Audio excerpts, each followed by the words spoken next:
2 ദിവസത്തെ കേരള സന്ദർശനത്തിനായി പ്രധാനമന്ത്രി നരേന്ദ്രമോദി അല്പസമയത്തിനകം കൊച്ചിയിലേക്ക് എത്തും. വൈകിട്ടാണ് എത്തുക. വികസന പദ്ധതികൾ ഉദ്ഘാടനം ചെയ്യുന്നതിനൊപ്പം റോഡ് ഷോയിലും പാർട്ടി പ്രവർത്തകരുടെ യോഗത്തിലും മോദി പങ്കെടുക്കും.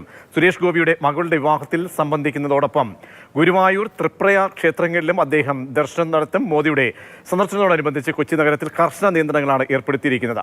ഞങ്ങളുടെ പ്രതിനിധികൾ ചേരുന്നുണ്ട്. എന്തൊക്കെയാണ് ഒരുക്കങ്ങൾ, എന്തൊക്കെയാണ് ഇനി കേരളം ഇന്ന് രാഷ്ട്രീയമായി കാണാൻ പോകുന്നത്?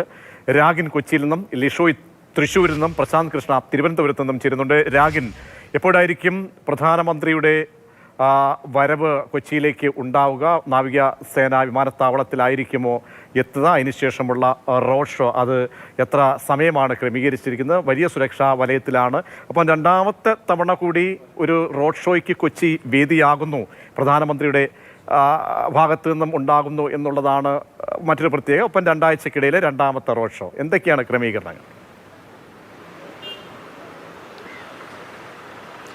ആന്ധ്രാപ്രദേശിൽ നിന്നാണ് പ്രധാനമന്ത്രി നരേന്ദ്രമോദി കൊച്ചിയിലേക്ക് എത്തുന്നത്. ആദ്യം നെടുമ്പാശ്ശേരിയിൽ അദ്ദേഹം വിമാനമിറങ്ങും. തുടർന്ന് പ്രത്യേക ഹെലികോപ്റ്ററിൽ അദ്ദേഹം ദക്ഷിണ നാവികസേന ആസ്ഥാനത്ത് വരും. അവിടെ നിന്ന് പ്രത്യേക വാഹന വ്യൂഹത്തിൽ പ്രധാനമന്ത്രി നരേന്ദ്രമോദി ഈ ഗ്രൗണ്ട് ജംഗ്ഷനിലേക്ക് വരും. അവിടെ നിന്നാണ് റോഡ് ഷോ ആരംഭിക്കുന്നത്. ഈ കാണുന്ന പാത എന്ന് പറയുന്നത് റോഡ് ഷോ കടന്നു പോകുന്ന പാതയാണ്. ഇപ്പോൾ തന്നെ ഇവിടെ ക്രമീകരണങ്ങളും മറ്റു കാര്യങ്ങളുമൊക്കെ ഒരുക്കിയിട്ടുണ്ട്. 2 ദിവസത്തെ പ്രധാനമന്ത്രിയുടെ കേരള സന്ദർശനത്തിൽ ഏറ്റവും പ്രധാനമായും ആദ്യം നടക്കുന്ന ഒരു പരിപാടി കൂടി BJPയുടെ റോഡ് ഷോ.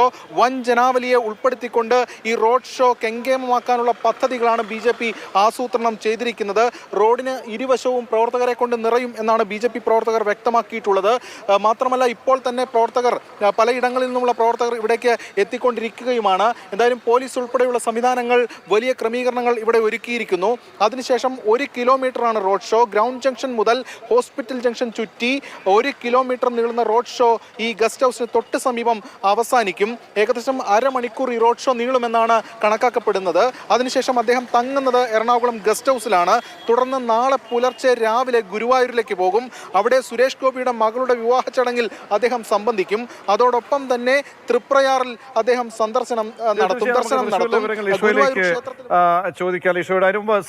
അതിനു മുമ്പ് രാഗിൻ, കഴിഞ്ഞ തവണയൊക്കെ ഈ തേവരയിലേക്ക് ഈ റോഡ് ഷോ സമയത്ത് അപ്രതീക്ഷിതമായിട്ടുള്ള ചില അനുഭവങ്ങളൊക്കെ, കാരണം നരേന്ദ്രമോദിക്ക് ഈ ആളുകൾ കൂട്ടത്തെ കാണുമ്പോൾ അദ്ദേഹത്തിൻ്റെ ശരീരഭാഷ ഒരു പ്രത്യേക ശരീരഭാഷയാണ്. ഈ റോഡ് ഷോ മാത്രമായിരിക്കും അത് വാഹനത്തിൽ ക്രമീകരിച്ച് അങ്ങനെ പോവുകയാണോ, അതോ ഏതെങ്കിലും തരത്തിൽ പ്രവർത്തകരെ അഭിവാദ്യം ചെയ്യാൻ റോഡിലേക്ക് ഇറങ്ങുമോ?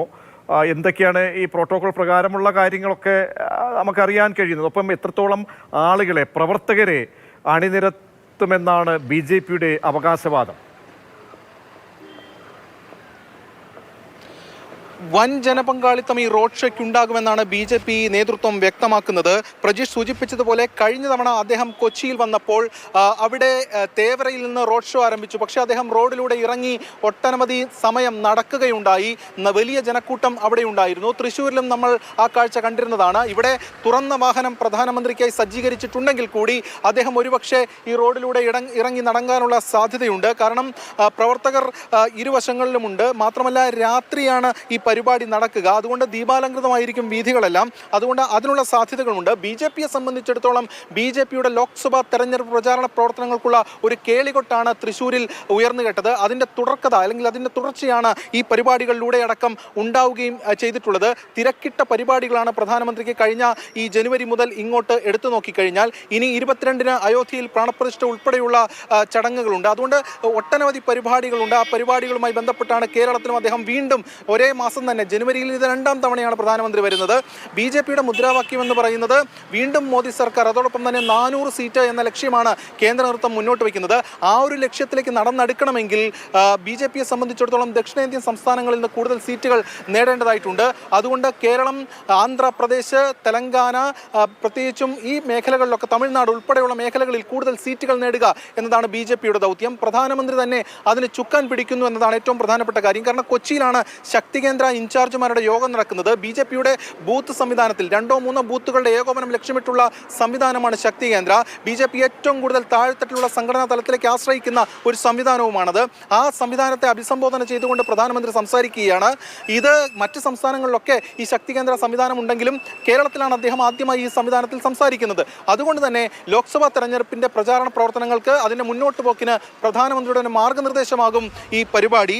സംസ്ഥാനത്ത് മാത്രമല്ല ദേശീയ തലത്തിൽ തന്നെ ശ്രദ്ധയൂന്നുന്ന പരിപാടിയായിരിക്കും. കാരണം ഏത് തലത്തിൽ താഴെത്തട്ടിലുള്ള പ്രവർത്തകർ മുന്നോട്ട് നീങ്ങണം എന്നതടക്കമുള്ള കാര്യങ്ങൾ പ്രധാനമന്ത്രി വിശദീകരിക്കും. അങ്ങനെ കേരളം ലക്ഷ്യമിട്ടുള്ള ഒരു പരിപാടി കൂടിയാണ് പ്രധാനമന്ത്രി ഏറ്റെടുത്തിരിക്കുന്നത്. അതിന്റെ ഭാഗമായി ഈ ചടങ്ങുകളിലൊക്കെ അദ്ദേഹം സംബന്ധിക്കും. അതിന്റെ ആദ്യ പടിയാണ് റോഡ് ഷോ ഗംഭീരമാക്കാനുള്ള കെങ്കേമമാക്കാനുള്ള പദ്ധതികൾ BJP ആസൂത്രണം ചെയ്തിട്ടുണ്ട്. എന്തായാലും ഇപ്പോൾ തന്നെ പ്രവർത്തകരൊക്കെ തന്നെ ഈ ഇടങ്ങളിലേക്ക് ബസ്സിനും മറ്റുമൊക്കെയായി എത്തിക്കൊണ്ടിരിക്കുകയാണ്. പ്രജീഷ്.